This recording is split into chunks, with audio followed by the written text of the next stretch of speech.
va se proposer donc de corriger l'exercice 29 sur le frottement des mains. Donc l'hiver, on se frotte les mains pour se réchauffer et on suppose que toute la puissance de frottement est intégralement transmise à l'épiderme. C'est la supposition de l'exercice. Donc dans la première question, on demande de déterminer la masse de l'épiderme. Donc pour déterminer cette masse, on a différentes options, il y a différentes informations qui sont à disposition. C'est que dans les données, on a l'épaisseur de l'épiderme, on a la surface de la paume de main, la masse volumique de l'épiderme, puis après on va nous donner la capacité thermique de l'épiderme et enfin la puissance de frottement. Nous on cherche d'abord une masse. Au contenu des informations, si on prend donc la masse volumique, et de dire que c'est la masse divisée par le volume, on n'a pas le volume, mais par contre on nous donne l'épaisseur de l'épiderme et la surface de la paume de la main, en sachant qu'on ne travaille que sur la surface des mains. Ça veut dire que ce volume, c'est l'épaisseur fois la surface. Autrement dit, on peut en extraire donc l'information de la masse, de l'épiderme qu'on va considérer, à savoir ρ, E, S.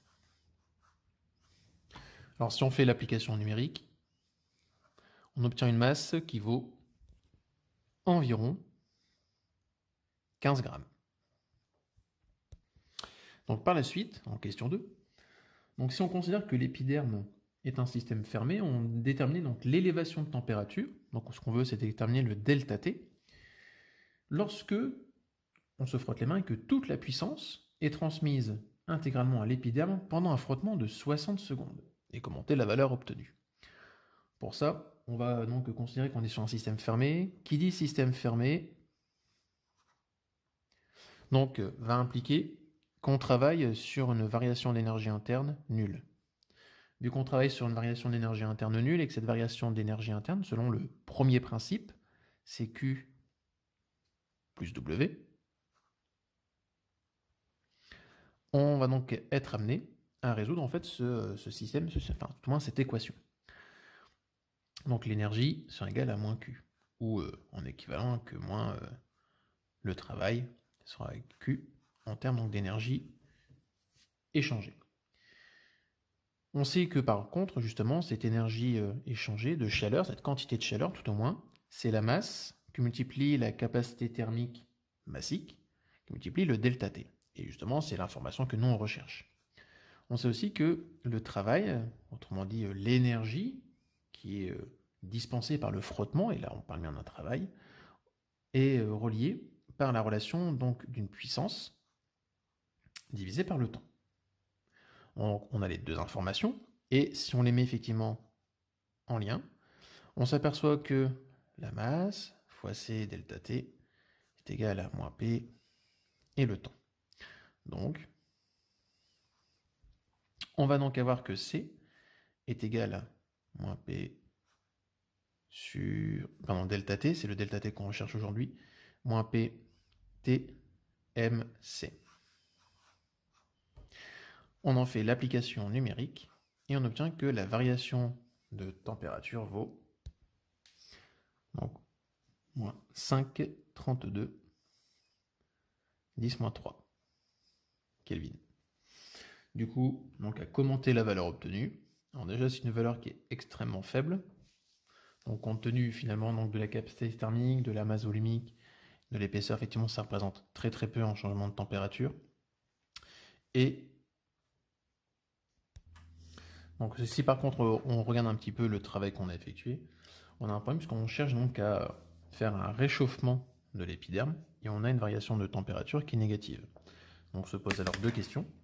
Est-ce que c'est vraiment le bon calcul? Donc c'est-à-dire est-ce qu'on n'a pas fait dans ce cas une erreur de signe sur l'appréciation? Ça serait la première hypothèse. La deuxième hypothèse qu'on peut faire, c'est de savoir est-ce que vraiment on a cet échange de température qui se fait en fait avec l'épiderme.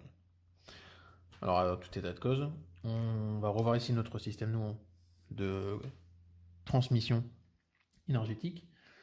Alors oui, effectivement, il y aura un signe moins du départ, puisqu'en fait, de manière logique, effectivement, le travail par rapport au système fermé ne devrait pas changer, donc devrait échanger tout au moins juste l'énergie entre le système main, entre les deux mains.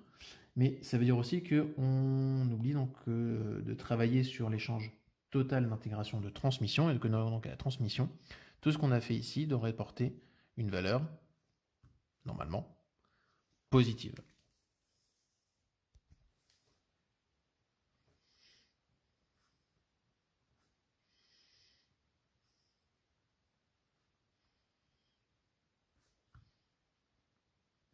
en notant comme ça qu'il serait plus judicieux de dire que EF, c'est donc l'énergie de frottement. Alors on se propose donc de traiter l'exercice numéro 36 sur le réchauffement sans transfert thermique. Donc on applique un système d'une seringue, donc une seringue cylindrique, donc en se basant sur un vulgaire schéma, hop, voilà, un vulgaire croquis. Donc on a une section S d'ouverture, dans laquelle on introduit un gaz qui a une certaine capacité thermique, C. Rappelez, pour la première question, la relation entre pression, force et surface. Alors on sait qu'une pression, c'est une force qui s'exerce sur une surface. D'où la deuxième question, et lorsqu'on applique selon l'axe du seringue une force d'intensité F, c'est-à-dire que dessus, j'applique une force F dans le sens de l'axe, le volume diminue, car le piston se déplace donc d'une certaine distance D. Donc on a une distance D, hop, ici, pour mon prochain piston, lorsqu'il va se déplacer dans la seringue. Rappelez l'expression littérale du travail qui est reçu par le piston en justifiant son signe. Alors le travail, pour rappel, c'est un produit scalaire. C'est la force qui s'applique au système scalaire AB, AB étant donc les 2 points du déplacement de l'objet. Donc nous ici on a de la chance, c'est-à-dire que notre déplacement entre le point A jusqu'au point B marqué par la place rouge est un vecteur collinéaire à la force, puisqu'on nous dit qu'effectivement on applique cette force F que j'ai marqué en vert dessus. Donc ça veut dire que on peut très bien écrire que c'est F fois, alors mon vecteur AB, les deux vecteurs étant collinéaires, le cosinus qui va s'en dégager sera cosinus 0. Donc on va avoir un signe positif.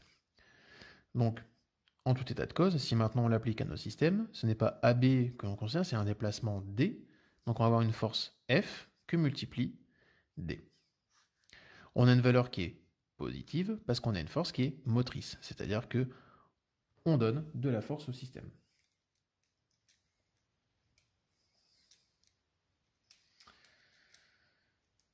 Après avoir donc exprimé la variation donc de delta V entre l'état initial et l'état final, en fonction de S et de D, montrer que le travail maintenant vaudra moins PdV.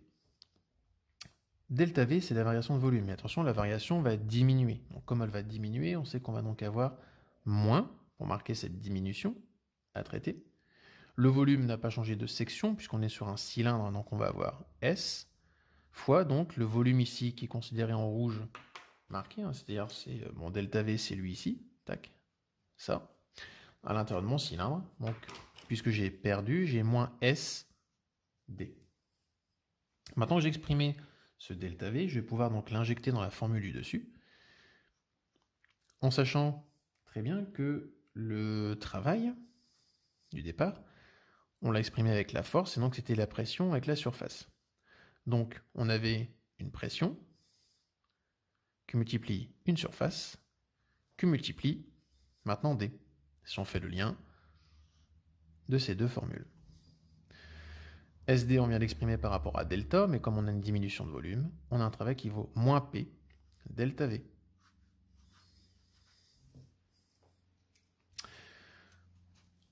Ensuite, la compression est si rapide qu'on peut négliger donc l'échange thermique Q. C'est-à-dire que Q reçu est égal à 0. Surtout que c'est négligeable, surtout devant le travail. Et donc c'est le premier principe de la thermodynamique dans ce cas. Le premier principe de la thermodynamique, delta U est égal à W plus Q, puisque j'en considère qu'un seul, c'est égal à W. Déterminer la variation de température delta T du gaz. Donc, on a considéré que dans ce delta U, c'est MC delta T. Donc, si on veut donc travailler sur le delta T, eh bien, donc on va avoir moins P delta V égale MC delta T. Et donc, l'expression du delta T, alors si on veut, on peut le laisser sur la partie droite de l'équation. Il n'y a que des multiplications qui vont passer au dénominateur. Donc, on aura moins P delta V sur MC. Et donc, l'expression suivante permettra de calculer la variation de température pour le gaz. Donc une canette de soda pour l'exercice 23 est à l'étude en sortant du réfrigérateur à la température donc θi qui vaut 5 degrés Celsius, qu'on laisse à l'air libre en plein été, qui a une température θf de 30 degrés. Donc le bilan thermique amène à l'équation différentielle donc de dθ dτ plus θ sur tau qui est égal à θf sur tau. Alors dans d'autres écritures, ou bien comme dans certains cours, moi je l'avais présenté aussi comme ça, au lieu de θ, j'ai marqué grand T,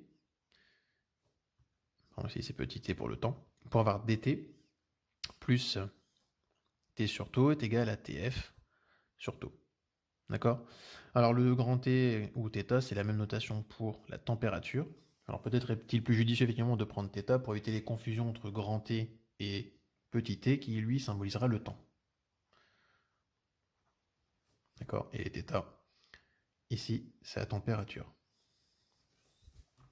Toujours est-il qu'on a donc un système d'équations différentielles, tout le monde pas un système, on a une équation différentielle, et on cherche à en déterminer la solution. Avec pour information que tau vaut 910 secondes. On connaît le θi qui en vaut 5 et le θf qui en vaut 30.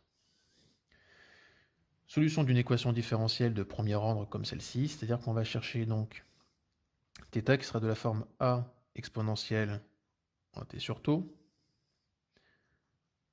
plus b.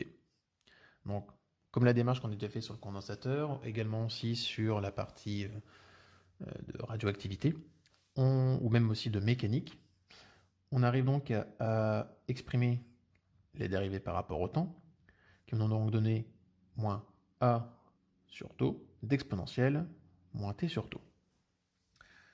On réinjecte cette histoire donc de dérivée avec cette expression de taux, de solution, dans l'équation qu'on nous donne. Donc on va avoir moins a sur tau, exponentielle moins t sur tau, plus, donc là maintenant je remplace tau qui est ici, le a exponentielle moins t sur tau, plus b, et il y a une division par taux opérée. Comme j'ai une addition, je me permets tout de suite de faire la séparation des membres, est égal donc ensuite à θf sur tau. On a deux membres qui sont égaux, ici, qui correspondent à ce qu'on avait déjà travaillé auparavant. Donc ces membres-là vont s'annuler. Me reste alors dénominateur par taux, puisque ça va donc être égal, ce terme-là disparaissant. À ma solution, j'ai que b est égal à θf. Je connais b, maintenant je vais pouvoir me placer à un instant particulier. Généralement, c'est intéressant de le prendre l'état initial, puisque en plus j'ai l'information. Je sais qu'à t égale 0 secondes, tout au début donc de mon expérience, θi est égal à 5. Donc, je peux dire aussi que le θ que j'ai ici, que je recherche, à l'instant de 0 secondes, c'est mon θi. C'est égal à a qui va multiplier l'exponentielle, je me place à l'instant 0, donc exponentielle de 0, plus b, et b je sais maintenant que ça vaut θf. Exponentielle de 0 ça vaut 1, donc on a θi est égal à a plus θf. Donc θi moins θf est égal à 1. J'ai l'expression de a, j'ai l'expression de b, et bien on va pouvoir tout réinjecter dans la proposition de la solution, donc celle qui se trouve ici là, d'accord, que je mets ici en rouge. On va donc avoir comme maintenant devenir d'équation que ce θ est égal à donc θi moins θf exponentielle moins t sur tau plus b qui vaut θf. Donc θ, θi exponentielle moins t sur tau plus θf. Alors, on va les mettre en facteur tous les deux. Là, il me resterait le terme 1. Là, le terme moins exponentielle t sur tau. Et donc, effectivement, on aboutit à ce type d'expression de solution qui renvoie donc à la loi phénoménologique de Newton. Calculer donc l'instant t, 20 degrés Celsius, pour lequel la température de la canette atteint les 20 degrés. Donc, ce qu'on veut, c'est que θ soit à 20 degrés Celsius, et dans nous, notre travail, c'est de chercher t. Donc, cette forme-là, bien trop compliquée pour la résolution, on va se privilégier celle-ci. D'accord? Ça permettra donc d'avoir que le terme d'exponentielle à traiter, avec le logarithme, pour faire sortir le temps. Sinon, ici, on aurait 2 travaux à faire. Donc, notre travail, c'est le suivant. Partons donc de l'équation en vert. Cette équation que j'ai encadrée en vert, on sait, nous, θ, donc nos 20 secondes, moins θf sera égal à θi moins θf exponentielle moins t sur tout. On va vraiment faire une résolution mathématique de base. Ce terme entre parenthèses n'est régi donc avec que de la multiplication, qui est passé au dénominateur de l'autre côté. Donc θ, qui correspond à mes 20 degrés Celsius, divisé par θi moins θf, est égal à exponentielle moins t sur tout. Essayez d'aller le plus loin possible avec les formules littérales plutôt que de mettre les valeurs. C'est un peu plus formateur pour faire les mathématiques et surtout on y voit un peu plus clair, ça évite de faire des erreurs de signes, de chiffres au fur et à mesure du calcul. Nous, ce qu'on veut, c'est sortir donc le temps. Pour sortir le temps, il faut donc passer à la fonction logarithme, mais si je passe à logarithme à droite, je dois passer à logarithme à gauche. Donc on va avoir le logarithme népérien, θ moins θf, θi moins θf, qui est égal à moins t sur tout. Que pour rappel, le logarithme de l'exponentielle de x sera égal à x. Donc on va gagner du temps d'un point de vue mathématique. Nous, on ne veut que t, donc moins 1 sur taux me dérange, moins passe de l'autre côté, division par taux, ça sera une multiplication par taux. Donc j'ai moins taux que multiplie le logarithme θ moins θf, θi moins θf. Et ça, c'est égal au temps, c'est-à-dire à l'instant t à laquelle ma canette de coca qui sort du frigo à 5 degrés Celsius en plein été à 30 sera égale à 20 degrés. Donc, si je fais l'application numérique, j'ai un temps t qui vaut à peu près 833,8 secondes. Donc si on divise par 60 secondes, ça nous laisse environ à peu près 13 minutes. Et du coup, approximativement 53 secondes pour que ce coca soit à 20 degrés Celsius.